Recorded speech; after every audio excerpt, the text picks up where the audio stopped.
સવારમાં ઉઠીને બેસી જાય આપણે દાદીમાના ખાટલે, પણ આપણને એ નથી ખબર કે દાદીમાના ખાટલો આપણને ધોતીવાળા પકડશે. આપણે આવી જાય છે ફાઇનલી દાંતીવાડા. મમ્મીની જગ્યા મને એની તરફ ખેંચે છે, લાગે છે એનો મારો જન્મનો નાતો છે. रहा नहीं जाता, तड़प ही ऐसी है ना.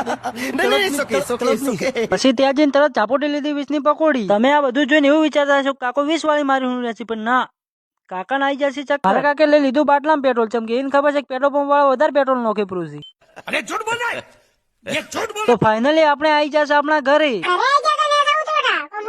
તારા નસીબમાં સંદીપ છે, પણ મારા નસીબમાં ભત્રીજો. જઈને જોયું તો શું, મારી જ રાહ જોઈ રહી હતી. કટપ્પા સમર સંગ ફૂક દો, રાજ્ય બ્લોગર આવી ગયો હે. મારા ભાઈ લાઈક અને ફોલો કરજો બરો.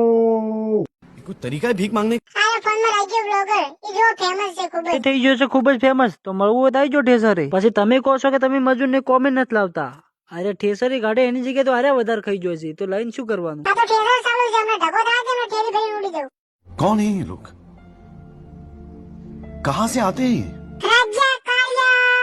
બધા કોમ કરતો તો મેં એક આધી બલિદાન આલી દીધું. કોઈ લાગે ના કે હું કોમ નથી કરતો. મારી કિસ્મત એવી છે કે મન કરી નશો તગાર ઉપાડતો. પણ તમને તો ખબર છે કે હું પાછો કોમ નો કટકો છું. પાકિસ્તાન નો આતંકવાદી અને આર્યો અમારો આતંકવાદી. કેસર પટ્યા પછી તો એવું લાગે છે કે જોણે યુદ્ધ લડીને આવ્યા હોય.